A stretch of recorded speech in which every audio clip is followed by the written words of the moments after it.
shut up a minute. What's this thing? Come. Give me the word in. Order! Order! I say to the honourable gentleman, give me this thing. I will not tolerate such behaviour. If you want to go out now, but if you stand again, I will order you out. Make your mind up. Either shut up and get out.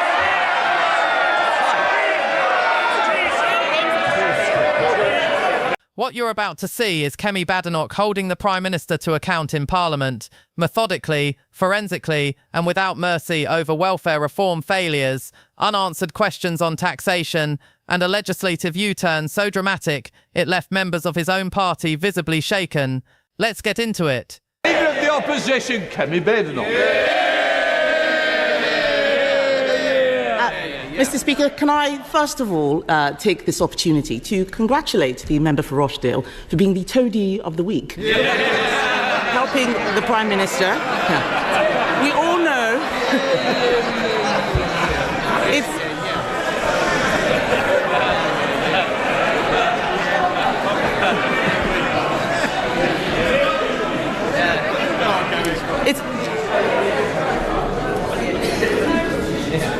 There's a lot of people wanting to catch my eye today. There is some free hits on this side. I won't waste your opportunity. It's been a difficult week for the Prime Minister. So let's start with something simple. Can the Prime Minister tell the House how much his welfare bill is going to save? Prime Minister. Mr. Speaker, let me start by saying free school matters on this side of the House. Mr. Speaker, in relation to welfare, what we delivered last night was a bill which ends mandatory reassessment of those with severe disabilities. That is the right thing to do. It rebalances universal credit. That is long overdue, and it sets out a pathway to reform of PIP. Mr. Speaker, it's consistent with the principles I set out throughout. If you can work, you should work. If you need help into work, the state should provide the help. The system that they broke doesn't do so. And if you can't work...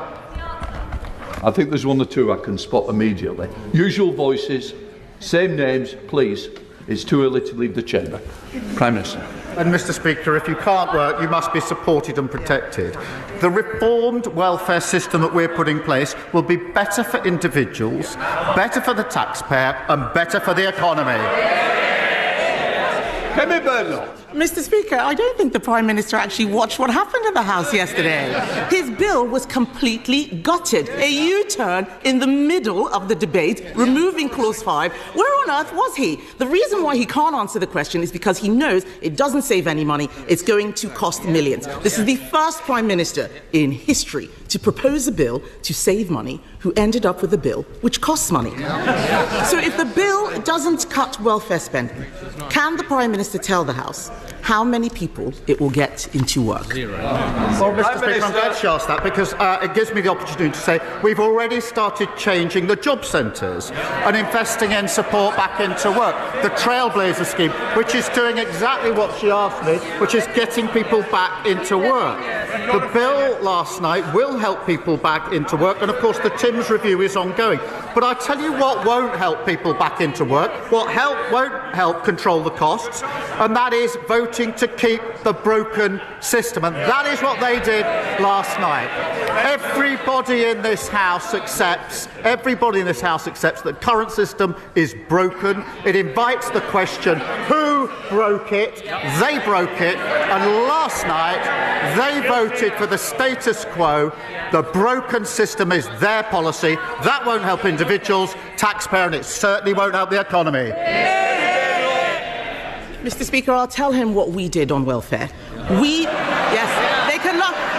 Why are they laughing? They don't know. My party delivered the biggest reform of welfare in government. We got record numbers of people into work, including millions of disabled people, and we cut the deficit every year until COVID. The fact is, we're not scared of doing difficult things on this side of the House. We got people back into work.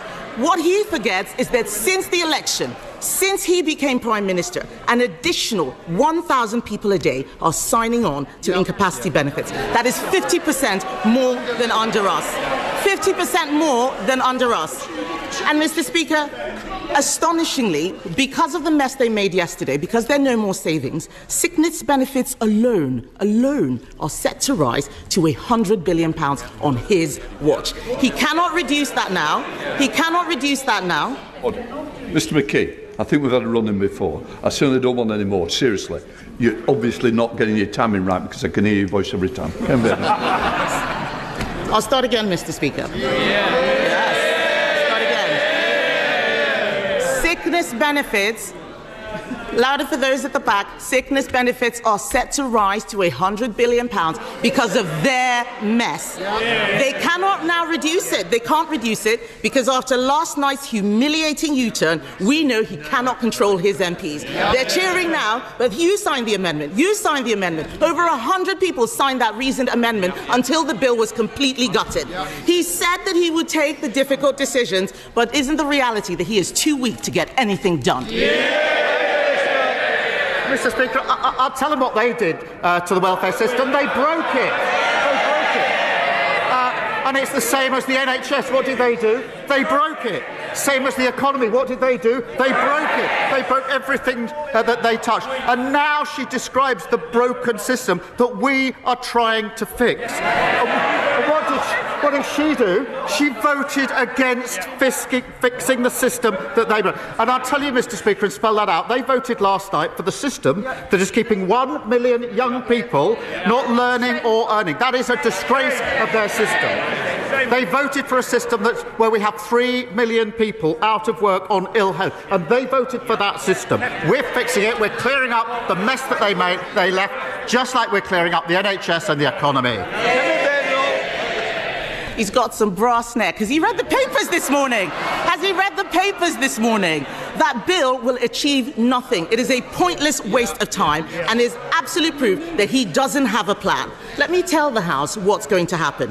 In November, the Chancellor is going to put up our taxes to pay for his incompetence. We on this side of the House know that you can't tax your way to growth. But people out there are frightened. People out there... Yes. These are the same people who cheered when they talked about the NI rise and the jobs tax. Why are they complaining now? People out there are frightened. Can he, Mr. Speaker, can he reassure them by ruling out tax rises in the autumn budget? Prime Minister. Mr. Speaker, she knows that no Prime Minister or Chancellor ever stands at the dispatch box and writes budgets in the future. That isn't what they did, it isn't what we did. And she knows it. But she talks about growth. For 14 years, we had stagnation, and that is what caused the problems. And I'm really pleased, Mr. Speaker, to show the progress that we're making. I can update the House. Last week, Amazon put in £40 billion of investment into this country, one of the biggest investments of its time. That brought the inward investment to £120 billion in the first year of this Labour government. Mr. Speaker, I can also tell the House that business confidence is the highest for 9 years. That's longer than the whole time that the leading opposition's been in Parliament. And the figures this week demonstrated and showed we had the fastest growth in the G7 in the first quarter of this year. What a difference to the mess they left. That's the difference a Labour government made. Mr. Speaker, he talks about jobs. Unemployment has risen every month since Labour took office. Has he spoken to Nissan, by the way, and looked at what's happening there? This man has forgotten that his welfare bill was there to plug a black hole created by the Chancellor. Instead, they're creating new ones. They're creating new ones. She looks... Mr. Speaker, she's pointing at me. She looks absolutely miserable. Labour MPs, yeah, she looks absolutely miserable. Labour MPs, they can point as much as they like. The fact is, Labour MPs are going on the record saying that the Chancellor is toast, and the reality is that she is a human shield for his incompetence. In January, he said that she would be in post till the next election. Will she really? Prime Minister. She certainly won't. Mr. Speaker, I have to say I'm always cheered up when she asks me questions or responds to a statement, because she always makes a complete mess of it and shows just how unserious and irrelevant they are. But she talks about the black hole. They left a £22 billion black hole in our economy, and we're clearing it up. And I'm really proud, Mr. Speaker, that in the first year of a Labour government we got free school meals, breakfast clubs, childcare, got £15 billion invested in transport in the North and the Midlands. We're cutting regulation, planning and infrastructure is pounding forward, building 1.5 million homes, the biggest investment in social and affordable housing, and of course, Mr. Speaker, the 3 trade deals. Remember the ones that they couldn't get, including the US trade deal. On Monday, those tariffs came down. That secured the jobs at JLR. That's who we care about on this side of the House. How awful for the Chancellor that he couldn't confirm that she would stay in place. He talks about this year in office. This week marks the first anniversary of Labour coming into office. And let's have it. Yes. The whips can't get them in the lobbies, but they can get them to chair at the right time. The fact is, his own MPs are saying this government is, and I quote, incoherent and shambolic. That's Liverpool Wavertree that said that. I could go on and on. But the fact is, it's been mistake after mistake after mistake. There is no plan to get people into work. There is no plan to cut the welfare budget. There is no strategy. There is just a series of humiliating U-turns like winter fuel, like grooming gangs. Mr. Speaker, what's really shocking is that every other party in this House voted for even more welfare spending yesterday. Yes, those MPs behind him and the Lib Dems and Reform. The Conservative Party believes that this country needs to live within its means.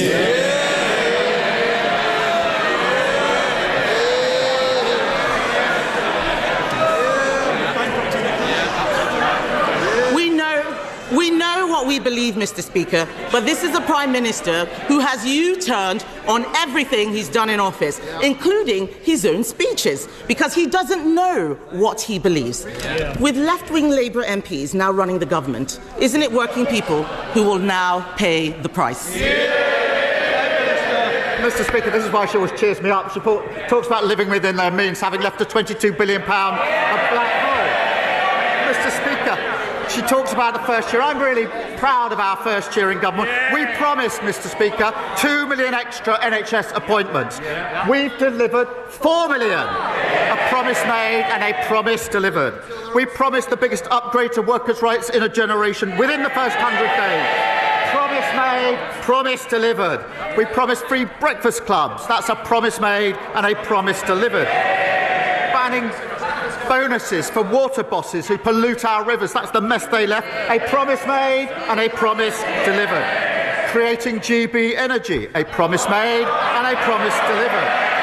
The largest increase in defence spending since the last Labour government. A promise made and a promise delivered. And putting more money in the pockets of working people, particularly the 3 million who are the lowest paid through the national minimum wage.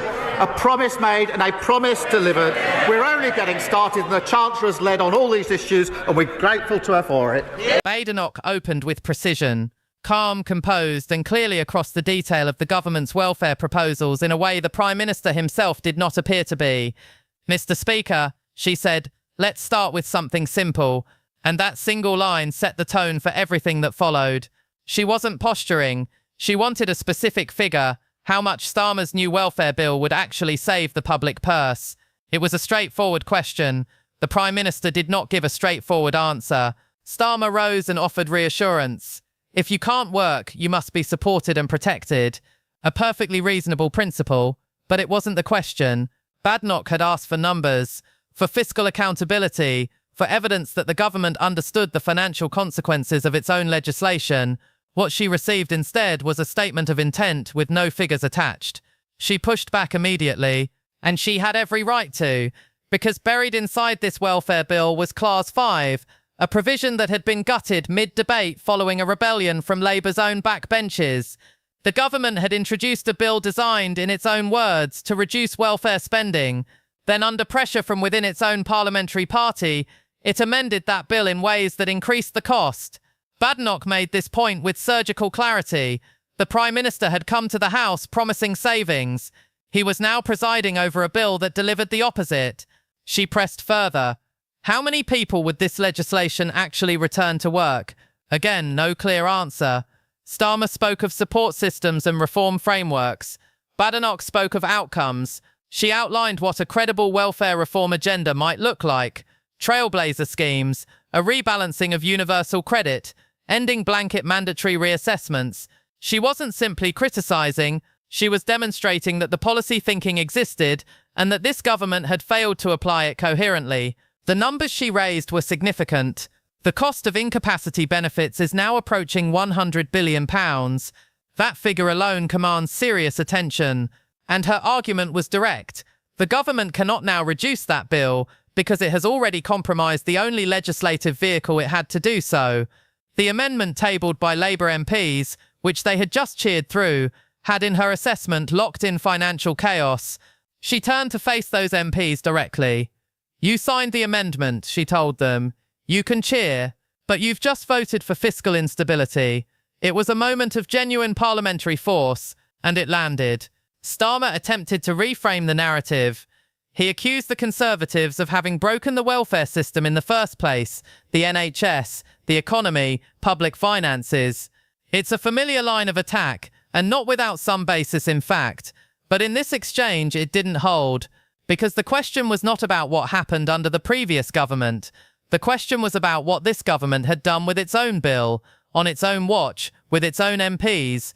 Badenoch was unmoved. She asked whether the Prime Minister had seen the morning papers. She stated plainly that the bill would achieve nothing of substance, and then came the sharpest line of the session. Come November, she warned, the Chancellor will have to raise taxes to cover the shortfall. Can the Prime Minister rule that out? He could not. His response that no Prime Minister writes future budgets from the dispatch box was technically defensible but politically damaging. It told the Chamber and the country everything it needed to know. Tax rises have not been ruled out. In the middle of a cost of living crisis, that is not a small admission. The Prime Minister pivoted to investment figures. Amazon, business confidence, growth indicators, all legitimate data points, but none of them addressed the question on tax. Badenoch noted it. The Chamber noted it.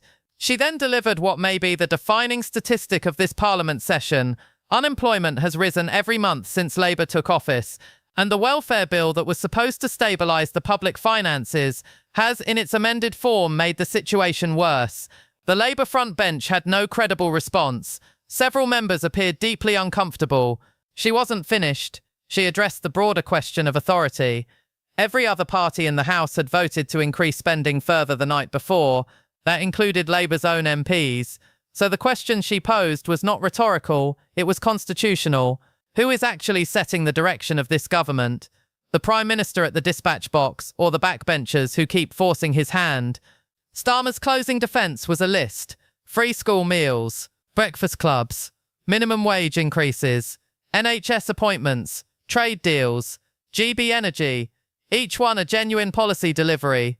But the volume of the list could not conceal the absence of answers on welfare costs, on tax, and on the fundamental coherence of a government that has reversed its own flagship legislation within weeks of introducing it. Badenoch closed with a verdict that the Chamber could not easily dismiss. This is a Prime Minister, she argued, who has U-turned on his own policies, his own promises, and his own speeches. A leader who no longer appears certain of what he believes or what his government stands for. What this exchange demonstrated is straightforward. Badenoch arrived prepared, with data, with policy alternatives, and with a clear line of argument. The Prime Minister arrived with talking points that could not withstand direct questioning. On welfare reform, on fiscal responsibility, and on the question of future tax rises, he did not provide the answers the public deserves. This is political parody commentary. We do not endorse any political party, promote misinformation, or encourage hostility of any kind. What we do is hold power to account seriously and without apology. Let us know your thoughts in the comments. Share this with someone who's paying attention, and we'll see you in the next one.